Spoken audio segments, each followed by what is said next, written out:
to a journey into the mysterious world of Area 51. Have you ever wondered what really happens inside this secretive military outpost hidden in the Nevada desert? Well, you're in for a treat today because we're about to uncover the truth about Area 51, its astonishing history, and its connection to extraterrestrial rumors. But before we dive in, make sure to hit that subscribe button, ring the notification bell, and prepare to be amazed. It's been a perennial American obsession for more than 50 years.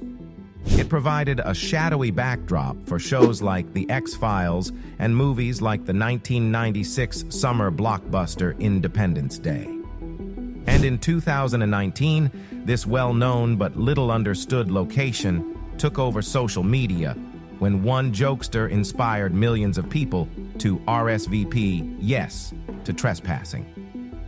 The place Area 51, a remote patch of desert some 83 miles northwest of Las Vegas, next to a salt flat at the foot of a mountain. This military outpost, and what's happened inside it, is so top secret that its very existence was disputed until 2013. In short, Area 51 was created during the Cold War to help America peek in on the Soviet Union.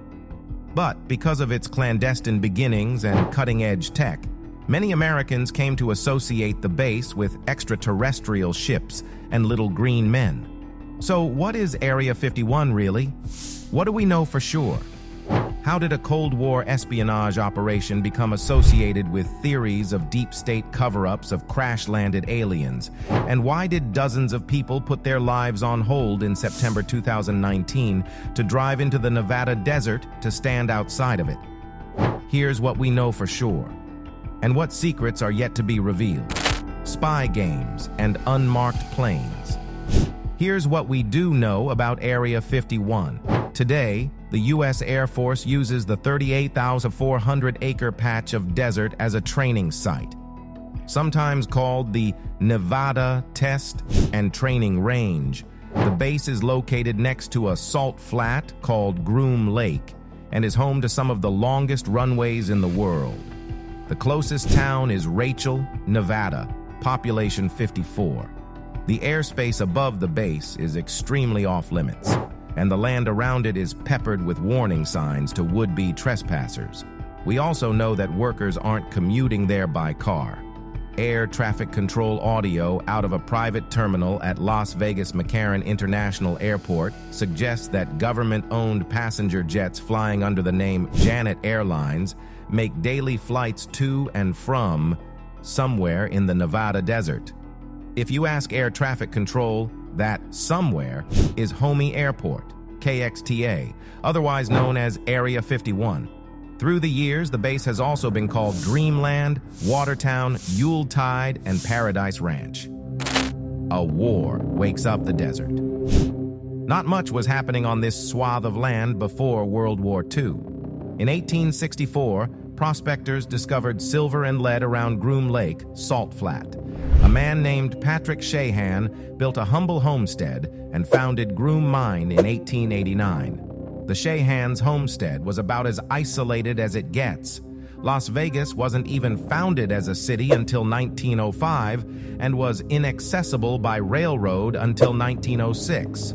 But the family's quiet lifestyle abruptly changed in 1941 when the government sent agents to scout the area for use as a training site for bomber planes. An airstrip called Indian Springs Auxiliary Field No. 1 was constructed where Area 51 sits today, 6 miles from the homestead.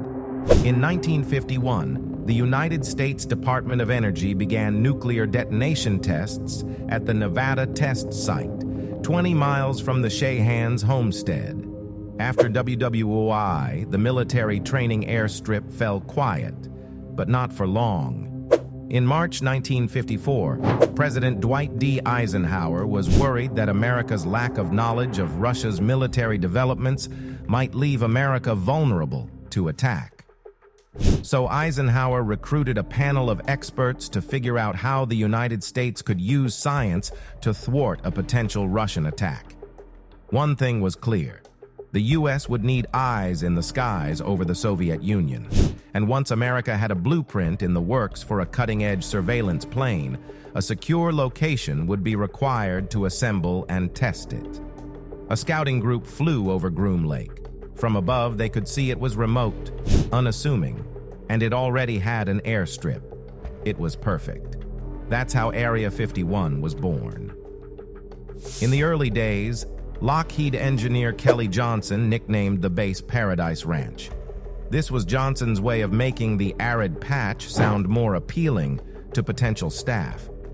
Despite the lack of cultural attractions, nightlife, or vegetation, workers embraced the moniker and began referring to themselves as ranch hands.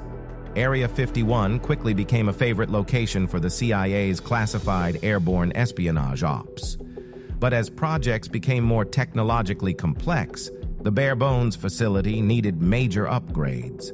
By 1964, Area 51 was transformed into a fully functional spy plane factory. Contractors poured a new asphalt runway to accommodate faster planes, replacing the old 5,000-foot one with one that stretched 8,500 feet. Workers delivered disassembled naval housing units and plane hangars to Groom Lake. Construction crews dug a new water well and erected recreational facilities. They added all the necessary warehousing, shop space, and fuel storage. Day or night, you could get a steak. In a 2010 interview with the Seattle Times, former Area 51 contractor James Nose recalled that the food was particularly good in the 60s. Professional chefs hired away from Las Vegas restaurants could make just about anything. Day or night, you could get a steak, Nose said, whatever you wanted. Through the years, the CIA and Air Force developed several types of surveillance and attack aircraft at Area 51. The first plane that was built at so-called Paradise Ranch was the U-2 spy plane.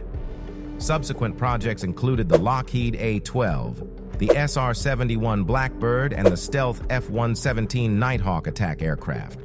During the Vietnam War, the base was the headquarters for a project to reverse engineer a Soviet-built MiG-21 F-13 plane that a defector pilot surrendered. Of course, those are just some of the declassified projects we know about. You'll notice that there hasn't been much talk yet of extraterrestrial autopsies or UFOs. That's because those stories had not emerged yet, but they were about to. Flying saucers and secrets.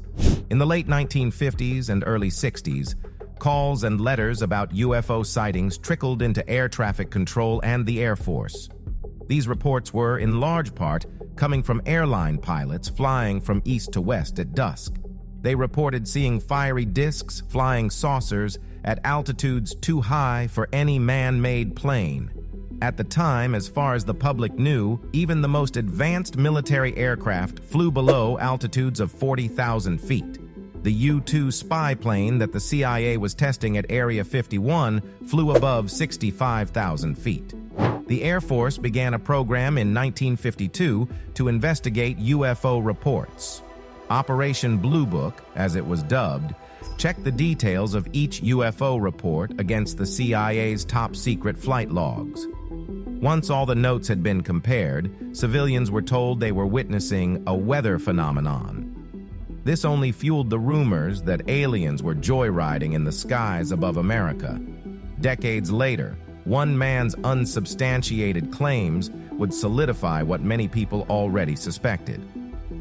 In 1989, Las Vegas's local CBS affiliate, Class, aired an interview with a man named Bob Lazar. In the interview, Lazar claimed he and others had been stationed at a base in the Nevada desert called Sector 4.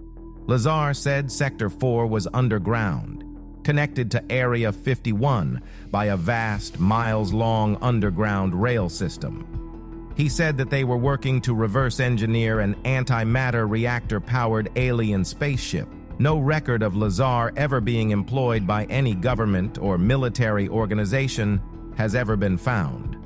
But one journalist asserts that Lazar had knowledge of the inner workings of Nellis Air Force Base in Las Vegas, the Groom Lake facility, and Los Alamos National Lab in New Mexico.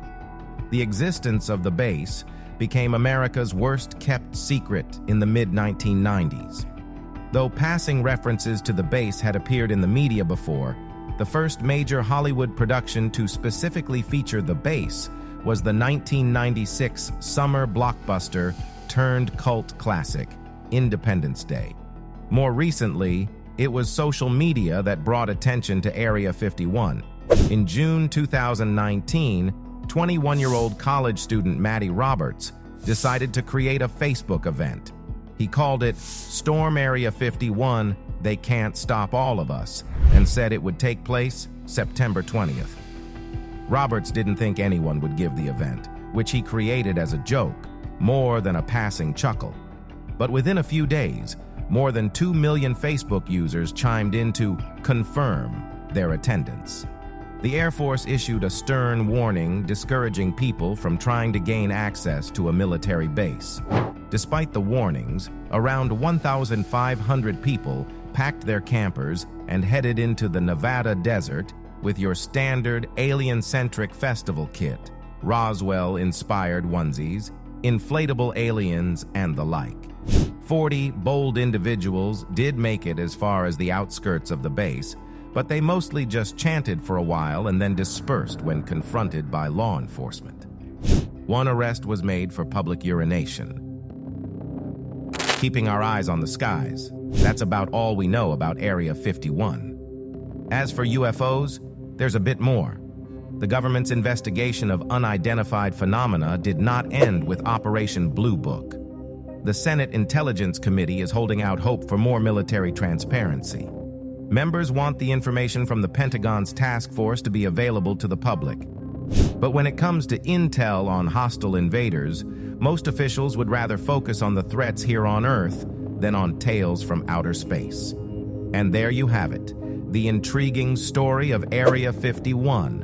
What an incredible journey it has been, from Cold War espionage to UFO rumors, and even a storming event in 2019. If you found this as fascinating as I did, don't forget to hit that subscribe button, give us a thumbs up, and share your thoughts in the comments below. Thanks for joining us today, and remember, the truth is out there. Until next time, keep your eyes on the skies and stay curious.